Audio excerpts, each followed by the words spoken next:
Who should the Steelers extend? Um, Look, and obviously TJ Watt, that kind of goes without question. We're eliminating from him this conversation because that's a given. I know there's going to be some people out there, oh, don't extend TJ, trade him. They're not doing that. So we got to get past it. TJ extended, but that's not who we're talking about here. Who else should the Pittsburgh Steelers take a look at extending? There's three people, and not necessarily in this order, but there's three people that I think that the Steelers need to take a look at extending before the season starts. Number one, Jaylen Warren. Um, Obviously, he's penciled in as the starter as of now. He's done yeoman's work the last couple of seasons for the Steelers. But he's the starter now, but how long is he going to be the starter? That's a question. You know, the Steelers drafted a third-round running back that a lot of people like, a lot of people are high on, including myself. So how long is Jaylen Warren going to be the starter? And in my opinion, again, we'll see it on the field, but we've already seen it. I just think he's better suited to be the change of pace guy.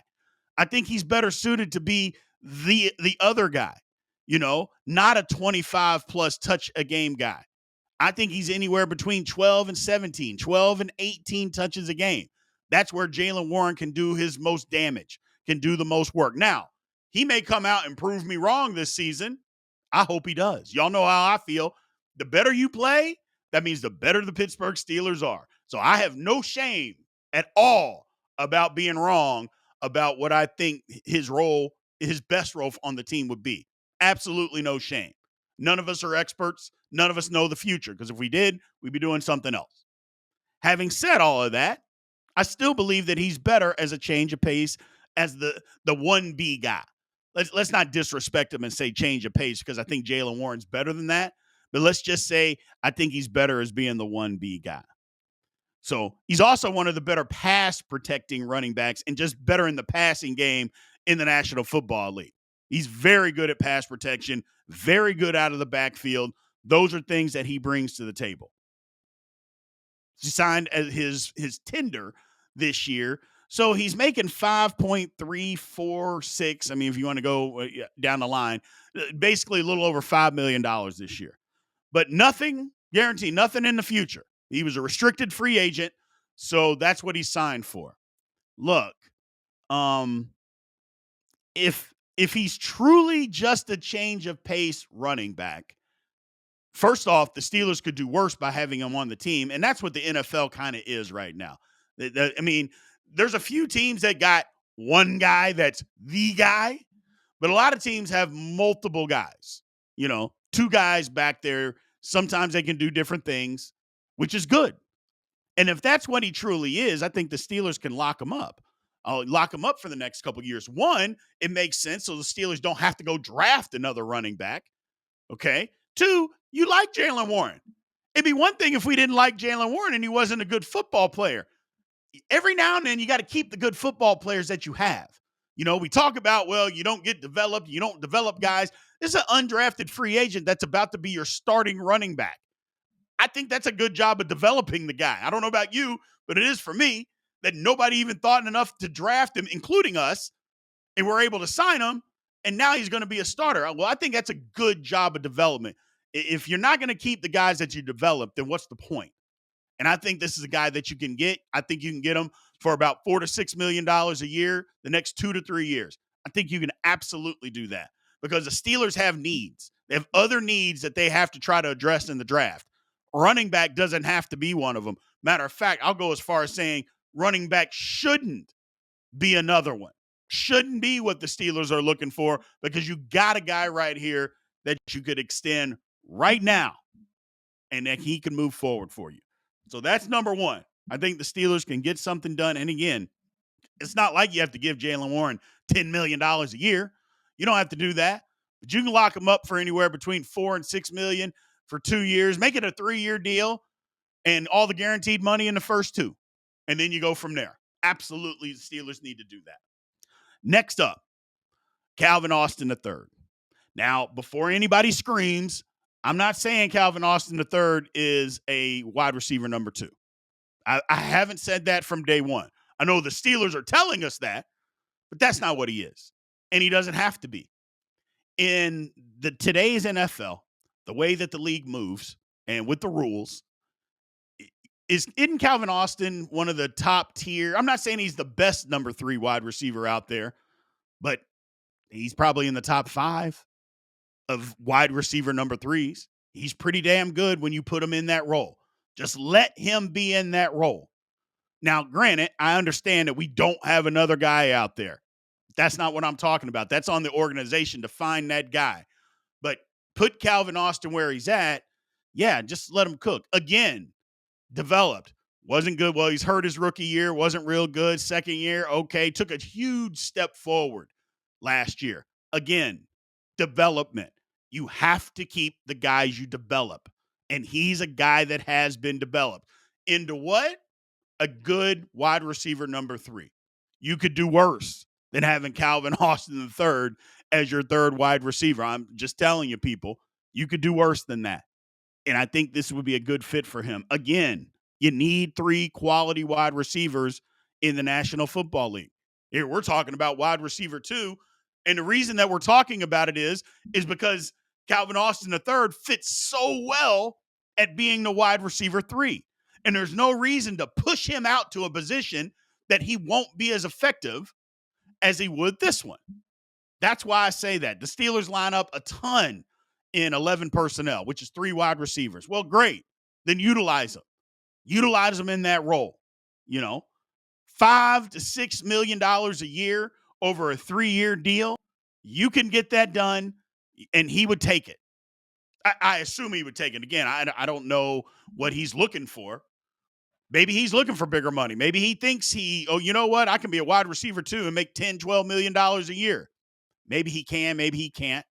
But from what I've seen, I think if the Steelers offered him a 3-year deal at 5.5, anywhere between 5 and 6 million a year, I think Calvin Austin III, I think he takes it. I think we can lock him up. Again, you got to keep the players that you develop. And the Steelers have developed him. So I think that's worth keeping. It wouldn't be expensive, man. But you got to do it before the season. You know, this is not a guy that you could mess around with and, we'll franchise him. First of all, why would you franchise a wide receiver 3? That would make no sense. Just lock him up now and see what his commitment level is. Maybe, hey, if you find out now and you offer him a contract and he says no, then you're like, well, okay, well, we're not going to cut him or trade him or anything, but we know what we have to do moving forward. So that's another thing to keep in mind. It's not always today. And again, if he doesn't want to take the deal, well, then you move on. And again, not this season, but you know what you need to do in the future. And again, while the Steelers, I would say 1,000,000% have to draft a quarterback early in next year's draft. And when I say early, within the first 2 rounds, they need to have that happen for them. Having said all of that, if you can get him right now on the cheap, I think the Steelers do it. I think they absolutely do it. Moving on to the third name, Isaac Seumalo. Now, here's the thing. Isaac Seumalo, he turns 32 in October. And I know there's a lot of us out there that think that 30-year-old and you're finished in football. Well, you're not. There's a lot of people out there that just have that belief because the media has fed us that belief because running back position at 30 years old is different than an offensive lineman being 30 years old. It just is. Just like an offensive lineman at 30 is different than a quarterback at 30 or a wide receiver at 30, you know? So being 30 or 31 or 32 years old doesn't mean that they're finished. Doesn't mean that at all. I think Isaac Seumalo is one of those guys. Now, here's the thing. He showed a little slippage last year. He did. You can't deny that. He missed the first 4 games due to injury. And I think that's why we saw the slippage because I don't think he was fully healthy all year long. Now, I know I'm not going to be a hypocrite. I don't give excuses for bad play because you're hurt. I don't do that. I don't say, hey, man, this guy, he's hurt, so he gets to play bad. No. Doesn't mean that at all. I don't do that. If you're out there, you got to play well. You can't play bad because you're hurt. Okay? But I don't think Seumalo played bad either. I want to make that Just very, very clear, abundantly clear. I don't think he played bad. I just think there was slippage from the year before and what we're used to seeing out of him and what we had seen from him in the past, even when he was at Philadelphia. But he's a veteran of the offensive line. Our offensive line is ultra young. Across the board, I mean, from center to right tackle, we're playing guys that have played 2 years. One of the guys only played one game his rookie year. Okay. And then on the left tackle spot, the guy's never played left tackle in the National Football League, and he's only in his third year. So he's the veteran of the line. You need a veteran out there. You need somebody out there that has done this for a little bit that can teach you the ins and outs of some things. And Seumalo is that guy.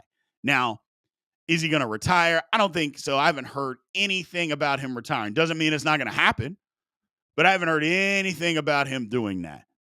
But I think he's a guy that you can sign to a 2-year deal and extend him for 2 years, and if he wants to play another year, obviously you need to draft somebody, to take his spot. Great. Again, it's a position the Steelers need to address earlier than the 5th round. You don't need to try to get your starting left guard in round 6 or something like that. A little earlier than sooner. But yeah, I think Seumalo is a guy that the Steelers could absolutely extend. 2-year extension wouldn't make it for a ton, but it would make a ton of sense. And that's the difference, man. 32 is just not old.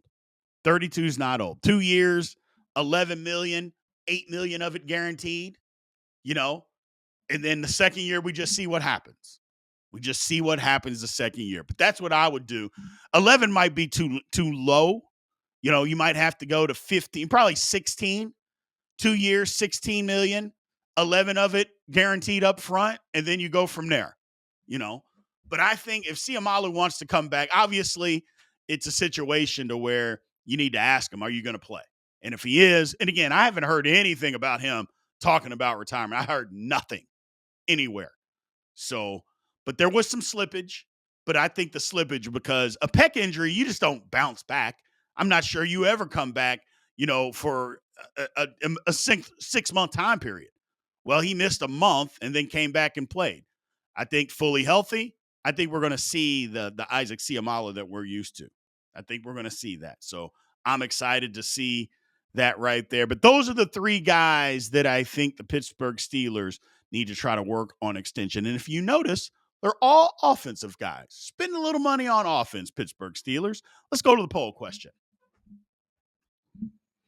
So which player do you believe contributes most to the Steelers' offensive success? A, Jaylen Warren, key to the running game and dump-offs. B, Calvin Austin III, essential for vertical threats. Or C, Isaac Seumalo, senior leadership on the O-line. Make sure you put a 4 in front of the letter so we know exactly what poll question you are answering. Well, look here. The dog days of summer, not a ton going on, but these extensions that I just mentioned, I think they're important. Like I said, if you aren't going to sign the guys that you have developed, then what's the point of even drafting them? Were you just drafting them, develop them so you can send them on to other places? I understand that some of these guys aren't top of the league type of guys, but everybody isn't going to be a top of the line player. That's not what football is about. Matter of fact, the majority of your roster is built with middle of the road guys. So I would say Jaylen Warren is a little bit above that. If you want to say that Calvin Austin's in the middle of that, okay. When healthy, Isaac Seumalo is above that. So sign the guys. Get them in. Because again, I know the Steelers have 12 draft picks. I totally understand that. But you're kidding yourself if you think all 12, even if they didn't trade any of them, 12 guys aren't making the football team. That's just not going to happen. Okay? And the Steelers, I don't even think are going to keep 12. They're going to trade and try to move up to get higher draft picks, which is smart. Again, getting access to better football players. But once you get access to the football players, if you develop them into being good football players, you need to try to keep as many of those as possible. The Steelers have an opportunity here with 3. Now, I'm not saying they develop Seumalo, but he's on the team now. He's a veteran. Extend him another year if you think he can still play, and I think he can. Give him 2, maybe I don't know about 3, or maybe make it a 3-year deal, voidable after the second, something. But I think Calvin Austin and Jaylen Warren are must. Isaac, we'll see.